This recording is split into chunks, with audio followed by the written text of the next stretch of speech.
한동훈 전 국민의힘당 대표가 자신의 잘못을 인정하고 사과했다.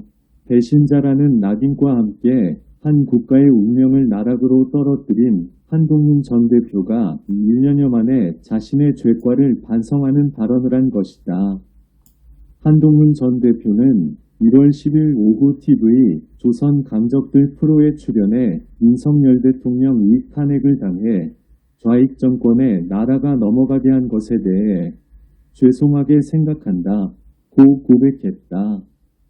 그는 이날 국민의힘당 게시판에 노출된 자신과 가족들에 대한 변명을 이어오다가 프로가 끝나는 즈음에 김준일 언론인 등 일부 출연자들의 질문에 대해 마침내 죄송하다 고 자신의 과오를 실토한 것이다. 그 재판을 계속 지켜봤어요. 정말 안타깝게 생각합니다. 여러 가지 얘기들이 많이 나왔잖아요.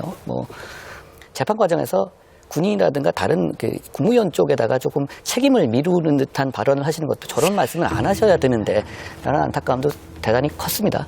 그렇게 생각해요. 저 계엄을 예방하지 못한 것 정말 죄송하게 생각해요.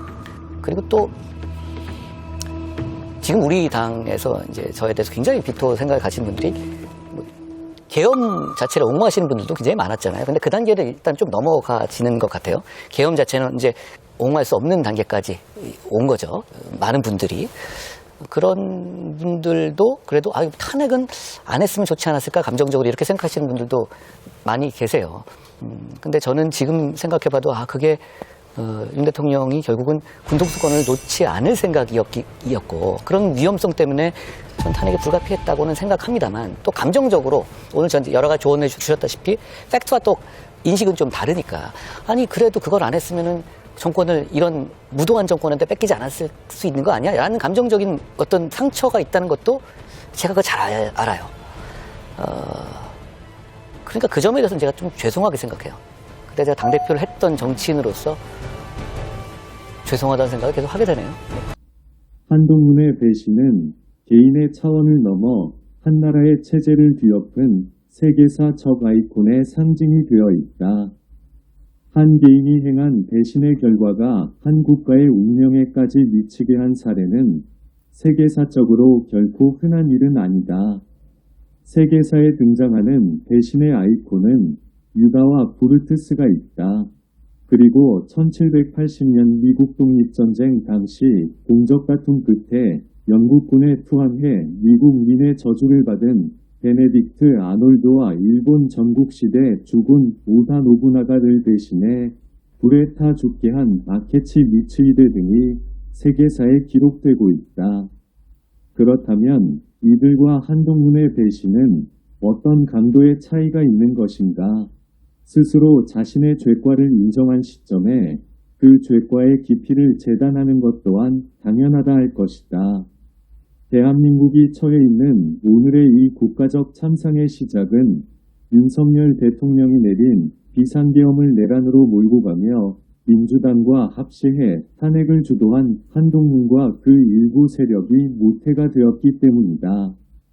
윤석열 대통령의 최측근으로 총애를 받으며 젊은 나이에 일약 법무부 장관에 발탁되는 등 출세가도를 달리던 한동훈 개인 한 사람의 극단적인 배신으로 인해 대한민국과 국민이 당하고 있는 피해와 고초는 지금도 진행형이며 국가적 비용의 규모 또한 가름할 길이 쉽지 않다 할 것이다. 탄핵 이후 전국은 계속되는 엄청난 소용돌이 속에서 막대한 물리적 심리적 대가를 지금도 치르고 있다. 더 큰 우려는 건국 80년에 지켜오던 자유민주주의 시장경제 체제가 무너지고 중공, 북한식 공산사회주의 독재체제가 들어서고 있다는 끔찍한 현실이다.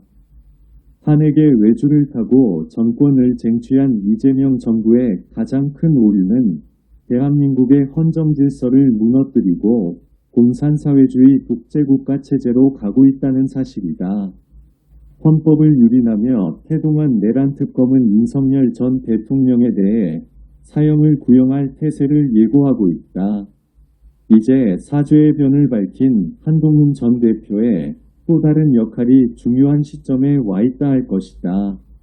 자유헌정 포럼 이원창. 우리는 잊지 않을 거야.